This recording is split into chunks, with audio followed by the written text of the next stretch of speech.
Chapter 8. No one, I imagine, can derive any considerable pleasure from the supposition that he is a freak, and, personally, I would almost sooner have discovered myself to be a medium. There might have been a chance of company there. Unfortunately, it was abundantly clear that there was no mediumship in this matter, no sensitivity, no clairvoyance. I was suffering, seemingly, from some extraordinary fault in my relation to reality, something so uniquely wrong that it compelled me to perceive, at rare intervals, large blocks of otherwise perfectly normal personal experience displaced from their proper positions in time. That such things could occur at all was a most interesting piece of knowledge. But, unfortunately, in the circumstances it could be knowledge to only one person, myself. There was, however, a very remote possibility that, by employing this piece of curiously acquired knowledge as a guide, I might be able to discover some hitherto overlooked peculiarity in the structure of time. And to that task I applied myself. Progress here was definite, but it was terribly slow. There was no help to be found in the conception of time as a fourth dimension. For time has always been treated by men of science as if it were a fourth dimension. What had to be shown was the possibility of displacement in that dimension. Nor did I gather much comfort from Bergson, for to tell a man who is confronted with parts of time clearly transposed that time has no parts is distinctly futile. I cared not a whit whether time was a form of thought, or an aspect of reality, or compoundable with space. What I wanted to know was, 64, how it got mixed. For the mixture was the right word. Between the dream and the corresponding waking experience came the memory of the dream, while the memory of the waking experience followed them all. However, the coming of the First World War put a temporary stop to further investigation, and it was not until 1917 that any new developments occurred. In January of that year I was in Guy's Hospital, recovering from an operation. There, one morning, when reading a book, I came upon a reference to one of those combination locks which are released by the twisting of rings embossed with letters of the alphabet. As I read this, something seemed, for one fleeting instant, to be stirring, so to say, in my memory, but, whatever it was, it immediately subsided. I paused for a second, but nothing further developed, so I returned to my book. Then, luckily, I changed my mind, tossed the volume aside, and set myself determinedly to worry out exactly what it was that I had momentarily associated with the sentence read. In a little while it came back. I had dreamed, during the previous night, of precisely such a combination lock. The chances of coincidence, where two such vague, commonplace events were concerned, needed no pointing out. But I could not remember having seen, heard, or thought of such a lock for a year or more. And, knowing from past happenings that my dreams did, sometimes, contain images of future experience, it seemed to me that the appearance of the lock image in the previous night's dream might have been another instance of my particular abnormality. Such a supposition might prove, at any rate, worth considering. A few days later the great Silvertown explosion occurred, shaking the whole building, breaking windows, and causing the nurses to extinguish the lights, on the supposition that Zeppelins were overhead. Such an experience was calculated to make one dream, and dream I did, but, as usual, on the wrong night, the night before the associated event. After the disaster I told a fellow convalescent of this experience. He interrupted me, saying, "Wait," and then, "Curious, that. Now that I come to think of it, I also dreamed of an explosion last night." He could no longer, by then, recall any of the details of his dream, and, since big bangs of all sorts were fairly common during the war, coincidence might well have been responsible for the facts. But supposing this were not the case, and that the dream had been in the same class as mine? What followed? There were thus two new suppositions to be examined. Viewed separately, each of these appeared wild in the extreme, but considered together they were sufficiently suggestive to justify a little closer attention. The validity of the first of these would mean that my dream pre-images were connected, not only with highly exciting and dramatic events, but also with the various trivialities, such as this little matter of reading about a combination lock. Exactly, in fact, as dream images of past events are connected just as often with unimportant happenings as with experiences more striking. Again, it had been by the merest accident of fortune that I had set myself to recall that dream, and had I not done so I should never have been aware of the incident. According to this, then, I might, for all I could tell, have had these dreams with considerable frequency, and have either forgotten them at once, or else have failed to notice their connection with the subsequent related events. But if the supposition about my friend's dream were correct, this failure to observe a connection was precisely what had happened in his case. He had not completely forgotten the dream, but the occurrence of the actual explosion had not served to recall it. I had got no further than this in my speculations when the friend in question came up in a state of some excitement.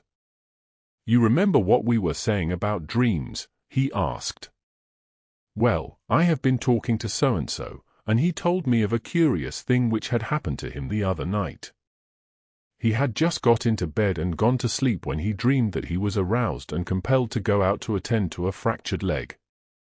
Almost immediately after his dream he was aroused, owing to the arrival of an urgent message which necessitated his going out to attend to just such a case.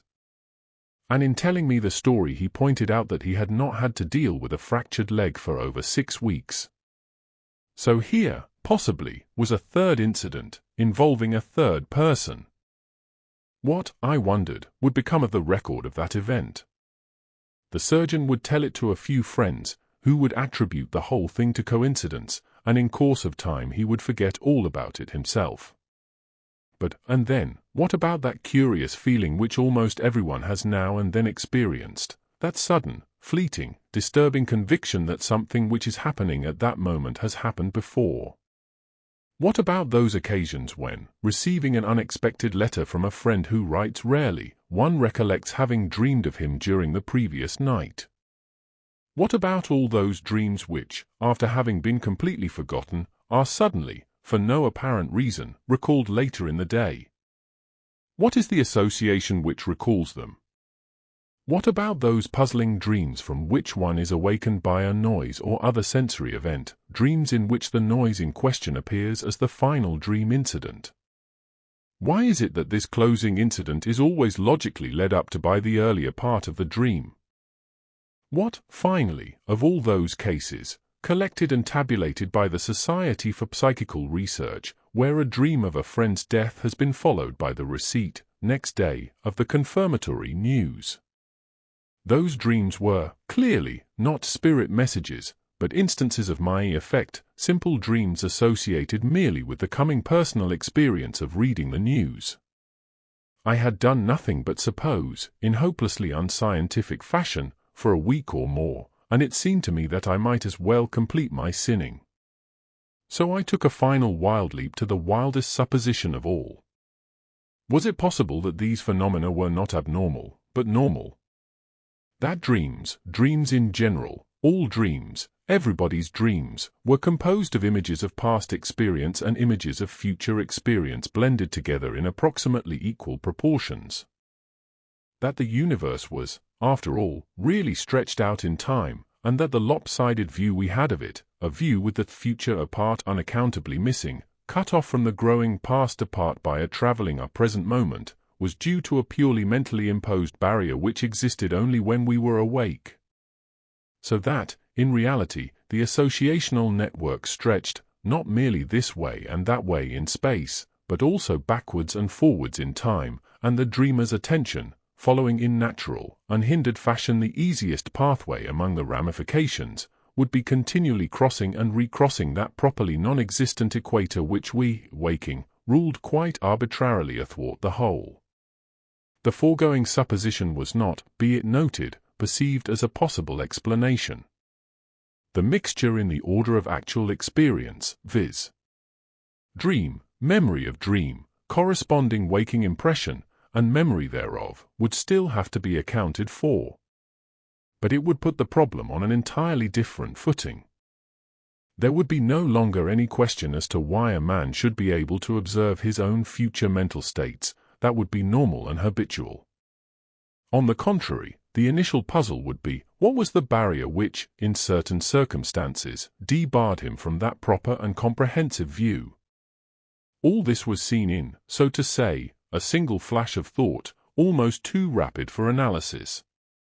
It was rejected with even greater swiftness. For it was absolutely inconceivable that a thing of this sort, if true, could have managed to escape, through all these centuries, universal perception and recognition. The present reader, doubtless, has grasped the fact that this section of the book is purely historical. On that day in 1917, I was trying to formulate for myself some statement of the possible facts which would serve as a basis for an experimental investigation, and I am describing here the sequence of the ideas which flashed through my mind. The suspicion of an equal distribution of precognitive and retrospective elements came first, and was followed immediately by the more rational theory set forth in the next paragraph, a theory which made the distribution depend upon associational factors which would vary with each individual and in each dream. As will be seen in the next 3 pages, even this first approximation to the truth was set aside as obviously incomplete. The theory finally accepted was not developed until 1926, and is described in the last section of the book. Chapter 9. A little later on, however, I saw that this abrupt recoil had been illogical. For the whole supposition had been based, of course, upon the earlier hypothesis that any general recollection of these images was rendered difficult by the species of inhibition which had prevented my friend from associating his waking experience of the explosion with his previous dream. No memory is ever aroused unless there is some associated idea which revives it, and if that association misses fire, there can be no recall. Dreams, moreover, are mostly about trivial things, things which happen every day of one's life. Such a dream, even if it were, in actual fact, related to tomorrow's event, would naturally be attributed to yesterday's similar incident. Then, again, 9/10 of all dreams are completely forgotten within 5 seconds of waking, and the few which survive rarely outlast the operation of shaving. Even a dream which has been recalled and mentally noted is generally forgotten by the afternoon. Add to this the before-mentioned partial mental ban upon the requisite association, add to that an unconscious, matter-of-fact assumption of impossibility, and it becomes quite probable that it would be only a very few of the more striking, more detailed, and more emotional incidents which would ever be noticed at all. These, moreover, would be attributed to telepathy or to spirit messages, or even to anything which, though insane in other respects, could, at least, be expressed in the conventional terms of a single, absolute, one-dimensional time. 71. It was true, of course, that the theory of normality would take a lot of threshing out. The statement made in the last chapter was, obviously, incomplete, and the full description of the process involved might never be forthcoming. But the alternative was the hypothesis of abnormality, and that meant, not merely abnormality in the sense of excessive, or deficiency in, some common quality of mind, but abnormality in a sense which was itself senseless. It is difficult really to believe in the utterly meaningless. Finally, the supposition of normality, of something inherent, not in this or that individual, but in time itself, would mean, if correct, that, if only one could devise an experiment which would overcome the 2 initial difficulties of remembering and associating, the thing might prove to be directly observable by a very large number of people, including the present reader. The arrangement of that experiment was, clearly, the first step. Explanation could come later. The difficulty of remembering is easily overcome, but the difficulty of associating proves in some cases insurmountable. It is always hard to discover in the average dream any incident which is clearly related to a chronologically definite past waking event, and some people's dreams are far too complex to allow such connections to be traced. It is obvious that persons thus handicapped would find it equally impossible to discover in their dreams any clear suggestion of precognition. Chapter 10, Note to 3rd edition. The instructions given in this chapter are, one and all, of extreme importance.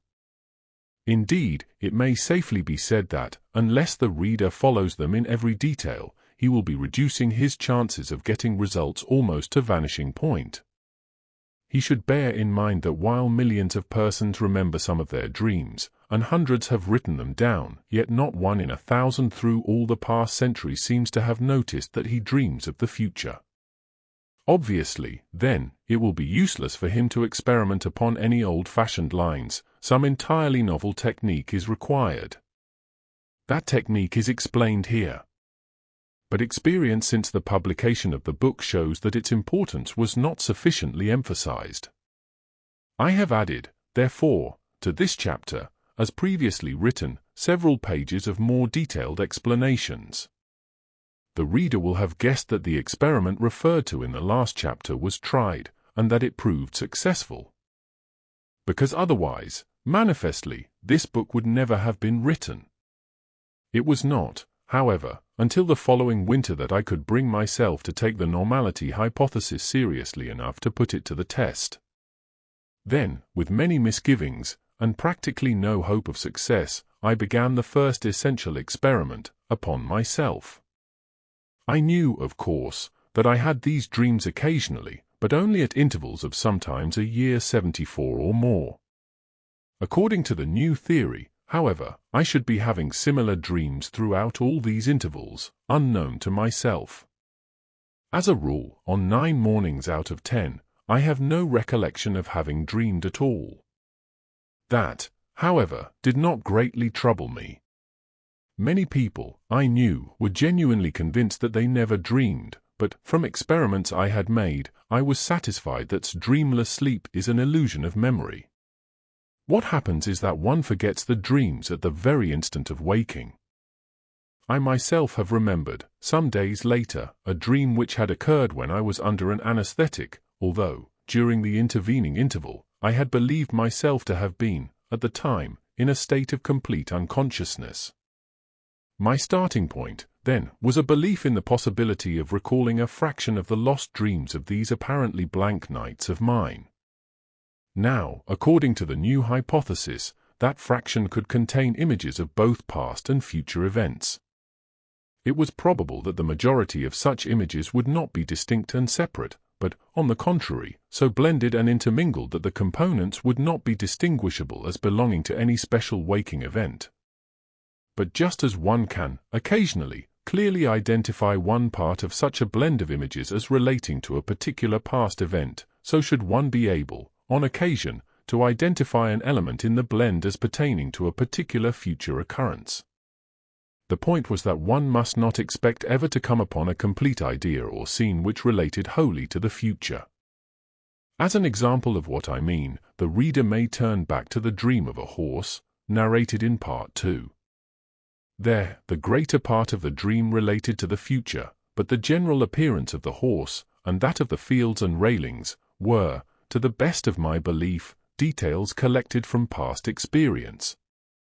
The dream, if recalled, would preferably be written down, so as to make the remainder of the experiment a matter of comparison between two hard, material facts, the record and the waking event. And, to facilitate subsequent analysis of the dream images, these would best be described with as much detail as possible. A short record, full of detail, would be of more value than a long one drafted in vaguer terms. But there was an even more cogent reason why amplitude of detail would be essential. A long dream contains a great many images, and a long day a great many impressions. By the ordinary laws of chance, some of these would be bound to fit if the experiment were sufficiently extended. Hence, corroborative detail would have to be the crucial test.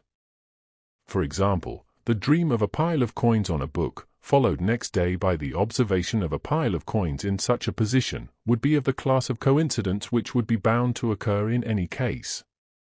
What would be required would be something more in the nature of a pile of sixpences upsetting off a red book, followed by such a waking experience. The point was that nothing should be accepted as relating clearly to the future which did not contain the elements of what a racing man would call a double event.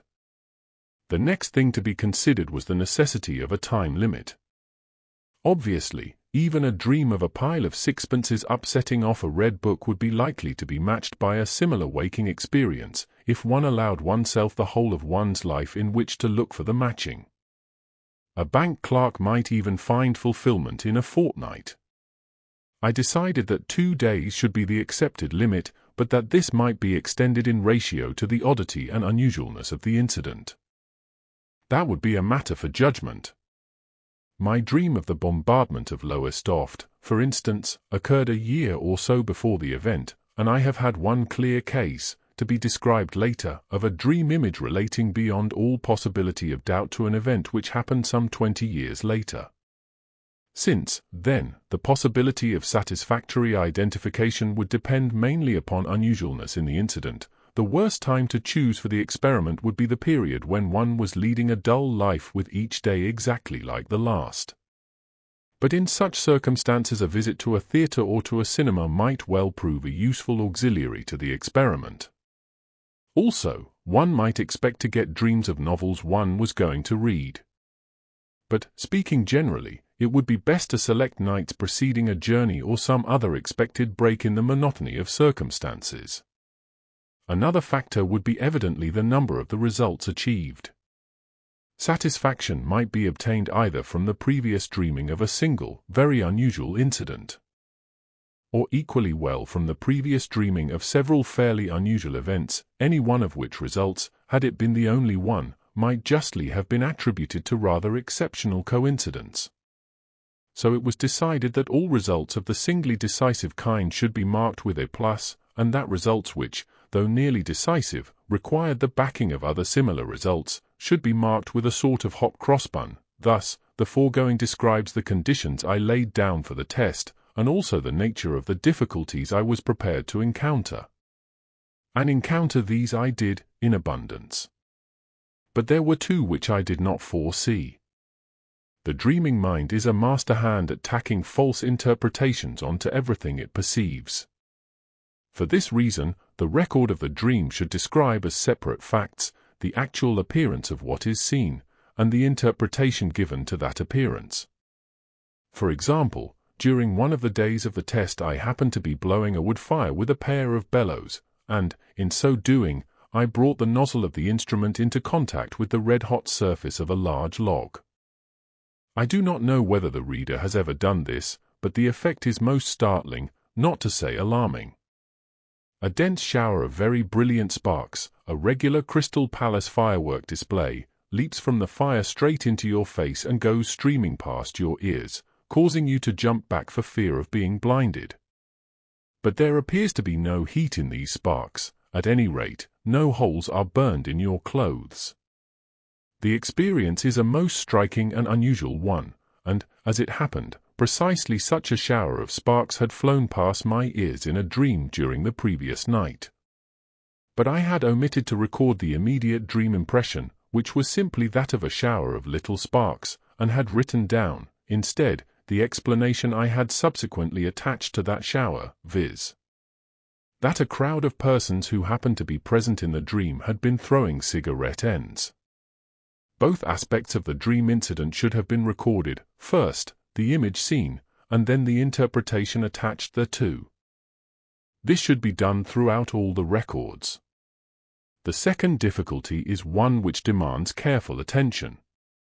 For it was here, at last, that I found the thing I had been looking for, the reason why this curious feature in the character of temporal experience has managed, through all these centuries, to escape universal observation. The waking mind refuses point-blank to accept the association between the dream and the subsequent event. For it, this association is the wrong way round, and no sooner does it make itself perceived than it is instantly rejected. The intellectual revolt is automatic and extremely powerful. Even when confronted with the indisputable evidence of the written record, one jumps at any excuse to avoid recognition. One excuse which is nearly always seized is the dissimilarity of the adjacent parts of the scene, or the fact that there are parts in the integration which do not fit the incident, matters which do not, of course, in the least affect the fact that there are parts of the scene or integration which do fit with the required degree of exactitude. The result is that, on reading over the record at the end of the succeeding day, one is apt to read straight on through the very thing one is looking for, without even noticing its connection with the waking incident. The reading should therefore be done slowly, with frequent pauses for consideration and for comparison with the day's events. In the cases of nearly all the results I am going to relate, the connection was, at first, only half glimpsed, was then immediately rejected, and was finally accepted only on account of the accumulating weight of the previously unnoticed points of corroborative detail. The simplest way to avoid this initial failure to notice is to pretend to yourself that the records you are about to read are those of dreams which you are going to have during the coming night, and then to look for events in the past day which might legitimately be regarded as the causes of those dreams. This is not unfair. It is only a device to enable you to notice, not a device to assist you to judge. That you do later, concerning yourself then solely with the corroborative details, and giving no thought to the time order. The dodge for recalling the forgotten dreams is quite simple. A notebook and pencil is kept under the pillow, and, immediately on waking, before you even open your eyes, you set yourself to remember the rapidly vanishing dream. As a rule, a single incident is all that you can recall, and this appears so dim and small and isolated that you doubt the value of noting it down. Do not, however, attempt to remember anything more, but fix your attention on that single incident and try to remember its details. Like a flash, a large section of the dream in which that incident occurred comes back. What is more important, however, is that, with that section, there usually comes into view an isolated incident from a previous dream. Get hold of as many of these isolated incidents as you can, neglecting temporarily the rest of the dreams of which they form part. Then jot down these incidents in your notebook as shortly as possible. A word or two for each should suffice. Now take incident number 1. Concentrate upon it until you have recovered part of the dream story associated therewith, and write down the briefest possible outline of that story. Do the same in turn with the other incidents you have noted. Finally, take the abbreviated record thus made and write it out in full. Note details, as many as possible. Be specially careful to do this wherever the incident is one which, if it were to happen in real life, would seem unusual, for it is in connection with events of this kind that your evidence is most likely to be obtained.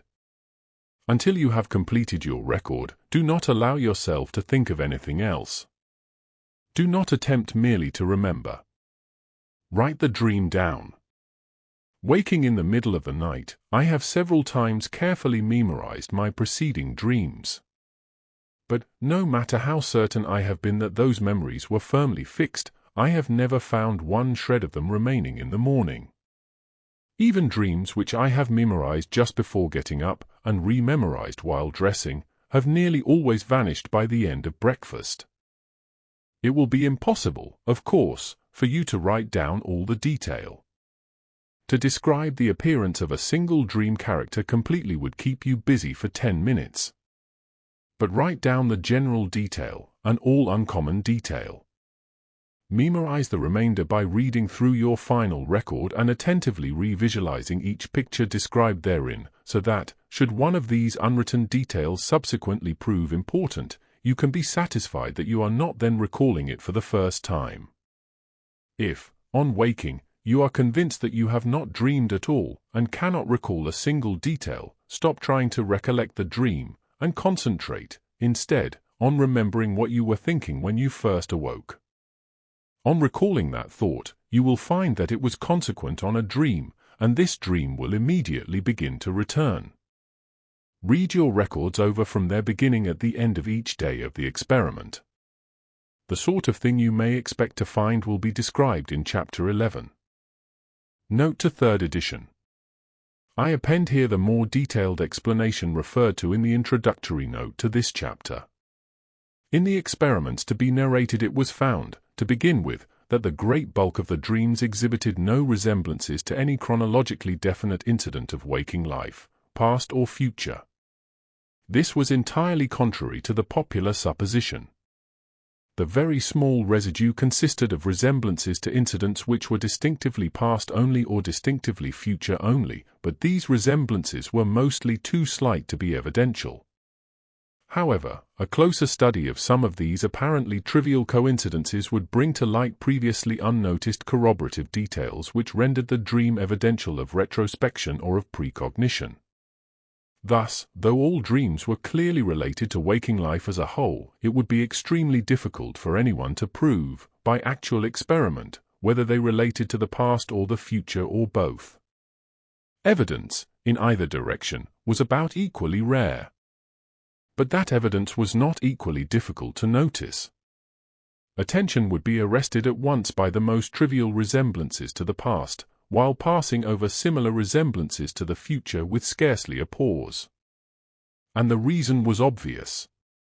In the case of a resemblance to the past, a causal connection is presupposed, so that the feeble character of the resemblance is ignored, and the dream record is regarded as meriting further examination.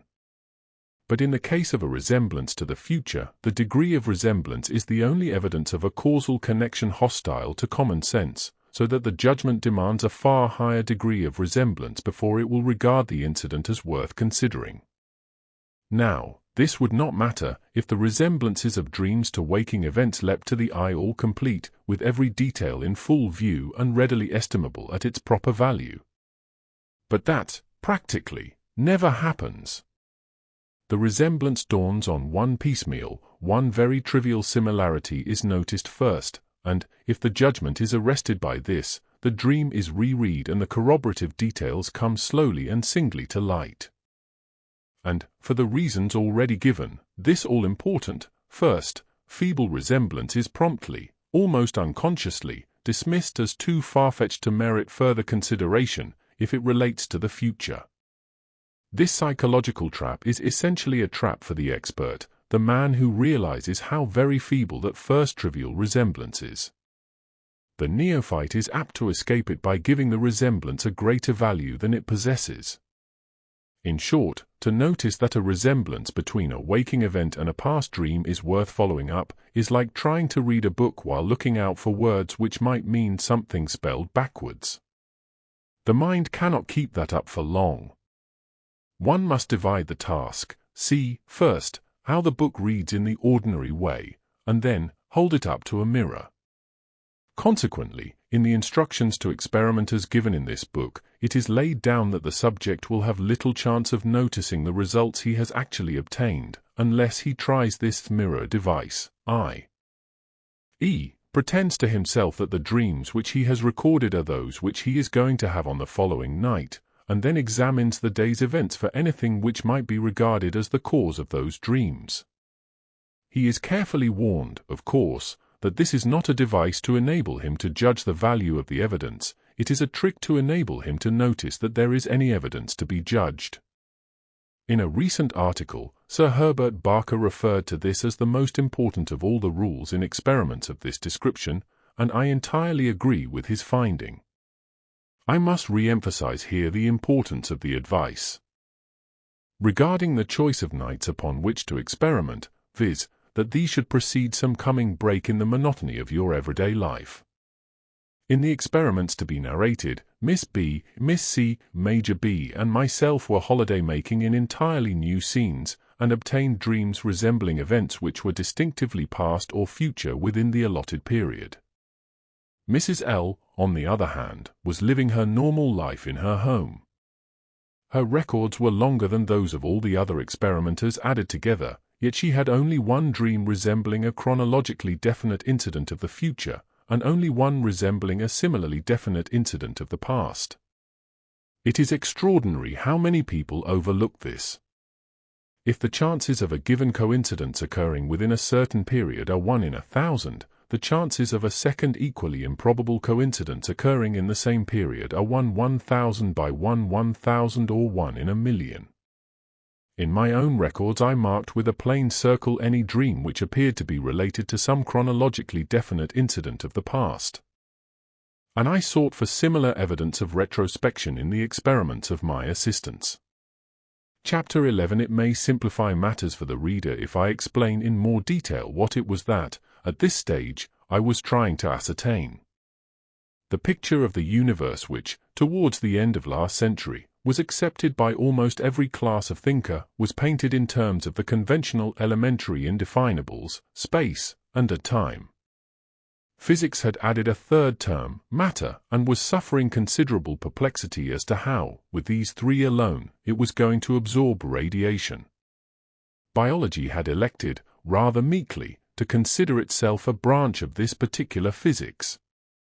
Sense data were regarded as improprieties. The actual result was very much like the patchwork which an ingenious person might construct after mixing together the pieces of several jigsaw puzzles and dropping half upon the floor. It was extraordinarily good in parts, but the parts did not fit. We know now that the discordances in, at any rate, the physical section were due to our imperfect manner of employing the indefinables of space and time. But the hallmark of that period was an impatience incapable of considering the possibility of errors of so fundamental a character. And it must be remembered that Planck's voice had only just been raised, and that Einstein had not yet spoken. 87 Supposing, now, that a man of that time had experienced a series of dreams similar to those narrated in the earlier part of this book, he would have discovered something flatly opposed to the conventional view of time. And that view was sacrosanct. The whole supposedly unassailable structure of physics bore witness to its accuracy. In these circumstances, our hypothetical dreamer would have been compelled to take refuge in mysticism. He would have had to accept the existence of two disconnected worlds, the one rational, the other irrational. But by 1917 the situation had changed entirely. The one thing that I did not need to worry about was the classical theory of time. That, already, was in the melting pot. Modern science had put it there, and was wondering what to do next.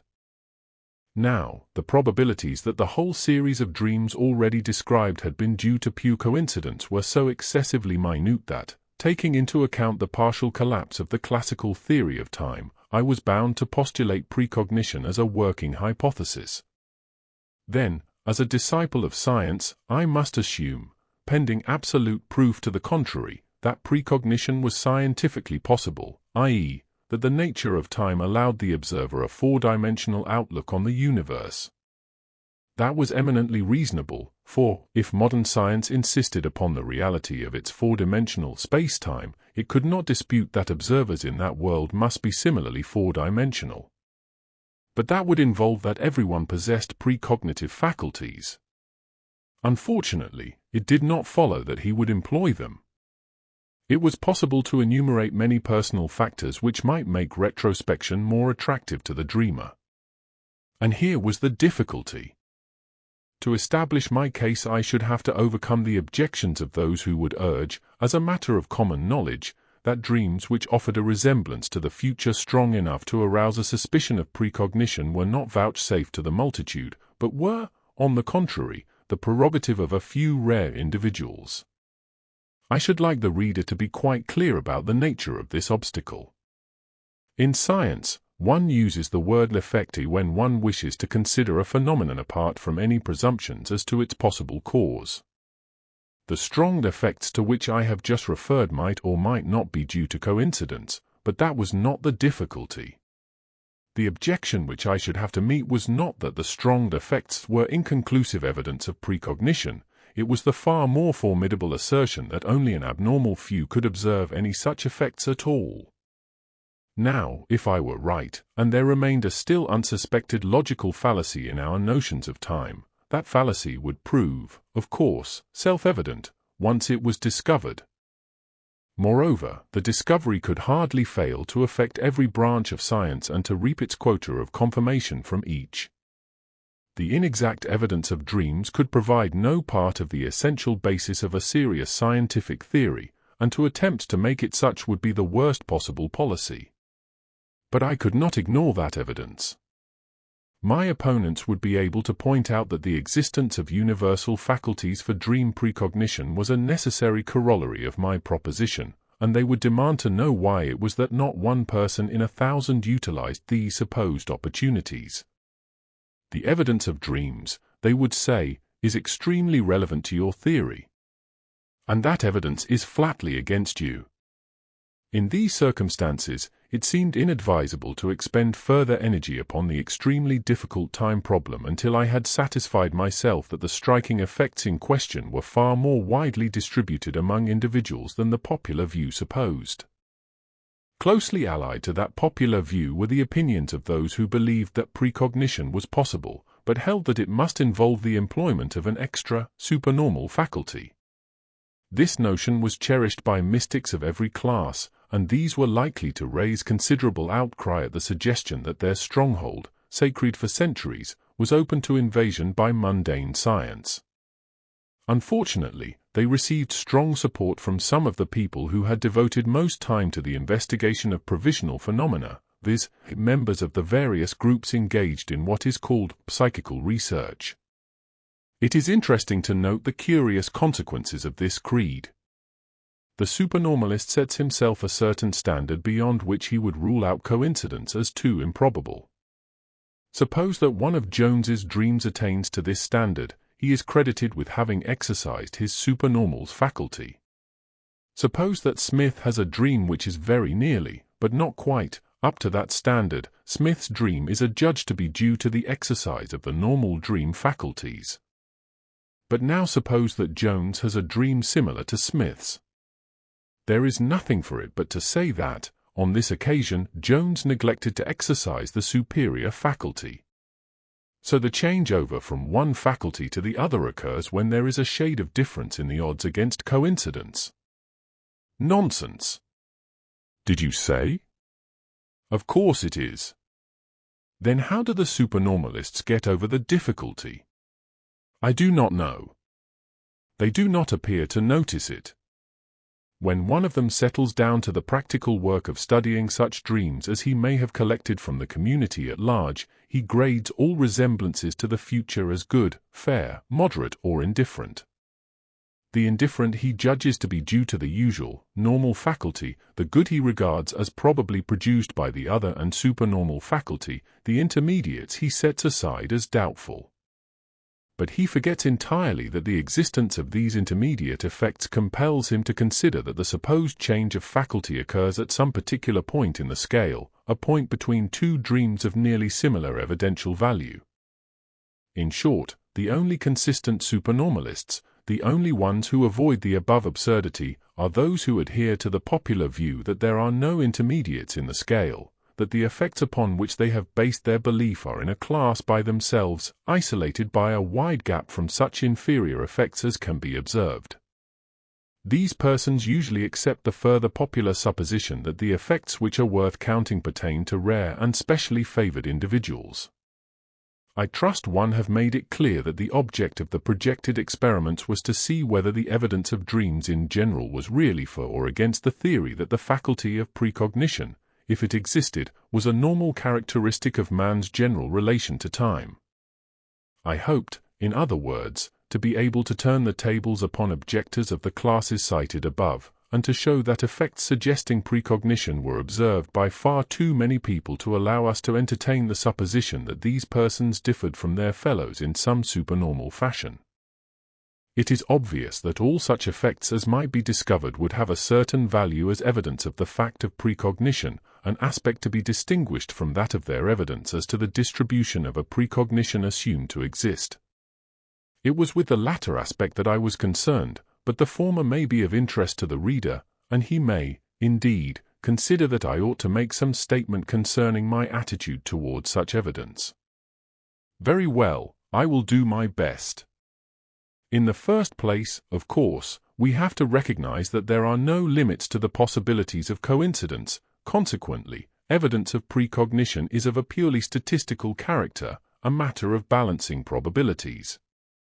We are not dealing with an exact science, but with a method which approximates steadily towards exact science as the probabilities grow higher. Now, the chances against a series of effects being coincidences depend upon two factors, viz., the oddity of the individual effects, the frequency of their occurrence. The dilettante, as a rule, overlooks this second factor entirely.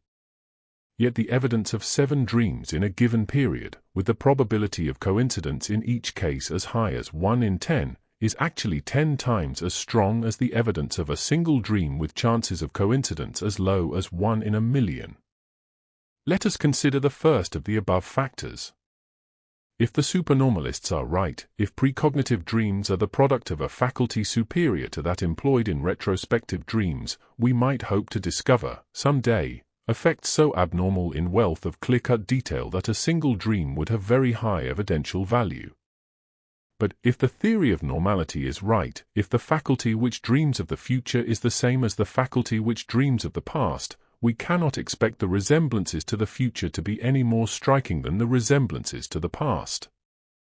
And the latter are much less detailed than the majority of people imagine. On the other hand, the normalist view would allow of the effects being far commoner than the supernormalist could permit. And it would lay down that such effects as may be observed should exhibit all grades of evidential value, from the best possible in the circumstances to the worst. In brief, the normalist would prefer that a given value of evidence should be compounded of moderate quality and moderate frequency. The supernormalist would wish the quality to be higher and the frequency less. What meaning, the reader may ask, do I attach to the moderate frequency? The answer is that it depends upon the individual. People differ enormously in the clarity of their dreams. A man who, in the records of 14 nights' dreams, cannot trace more than 3 moderate resemblances to chronologically definite incidents of the past can hardly be expected to discover more similarly definite resemblances to the future. A man whose dreams are clearer would, presumably, discover more resemblances each way. Judged by these normalist standards, the evidence produced in the series of experiments next to be described appears to me to vary from very good to moderate.